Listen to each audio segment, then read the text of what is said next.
Rick, are Lamar's struggles this season something or nothing? They are something for sure. They're just not everything. When I look at the Ravens collectively, this isn't just about Lamar Jackson underachieving or Lamar Jackson missing time because of injury.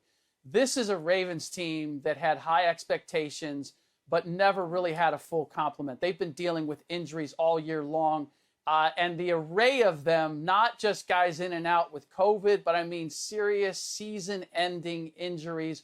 We've got a whole list of them, some key players on that list as well. So I think that's part of it. And also, when you're a former MVP and your team has high expectations and you are undergunned, what's the natural tendency? It's to try to do more. And I believe that's ultimately where Lamar has gotten into trouble. Yes, the interceptions are higher than ever before. The sacks are higher than ever before. He also had a career-high 4 fourth-quarter comebacks and 4 game-winning drives. I think he's tried to throw the ball into spaces that simply weren't there, trying to make something happen because they didn't have everything that they normally have as far as an arsenal offensively.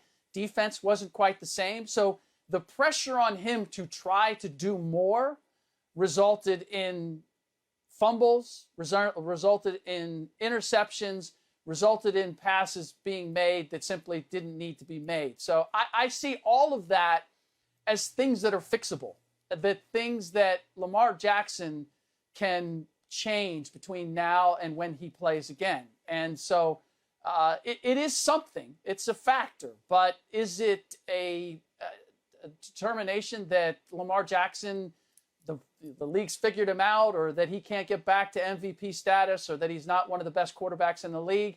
I reject that idea. I think it's circumstantial.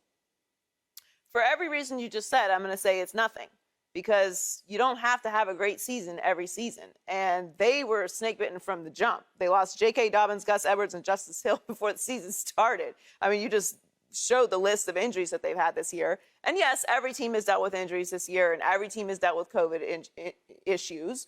They just happen to be the team that couldn't overcome it, and I'm not going to hold that against them. I know what the Ravens are traditionally.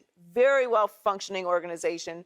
We know what Lamar Jackson is. He's a league MVP. He's also dealing with an injury. Sometimes it's just too much to overcome. It can't be your year every year, and that doesn't mean that you're falling apart. It doesn't mean that the league has figured Lamar Jackson out. It doesn't mean that his style of play is going to be his demise. We're always trying to, crush Lamar Jackson and take away his superpowers. This is what he does. I don't need Lamar Jackson to play for 23 years. I don't need him to be what every other quarterback is. He is special at what he does. The league hasn't figured him out. It's just a down season for the Ravens, and that's why I say it's nothing. Do any of us anticipate that Lamar Jackson isn't going to get healthy and come back and be highly competent and productive and be a contender next year? Because I certainly do. They're going to get healthy. They're going to figure it out.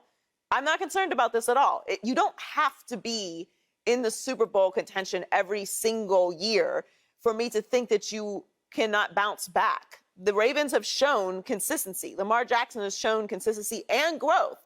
They're just dealing with a lot of injuries, and one of these teams was not going to be able to overcome this, and it's clearly the Ravens this year. We saw this with the 49ers for the past couple years. They just got demolished with injuries. We know that they're a good team. We know what they're capable of, but they just couldn't overcome the injuries, and sometimes teams just can't.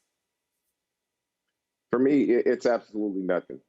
And you lose your top 3 running backs. Lamar Jackson has 13 interceptions, career high. Sacked 38 times, career high. And the reason, his MVP season, he threw the ball 401 times in 15 games. In 12 games this year, he was already at 382. He was throwing the ball so much because we're signing Le'Veon Bell, Devontae Freeman. They really don't know the offense, so they're putting so much on his plate. And those sacks or interceptions are a product of this.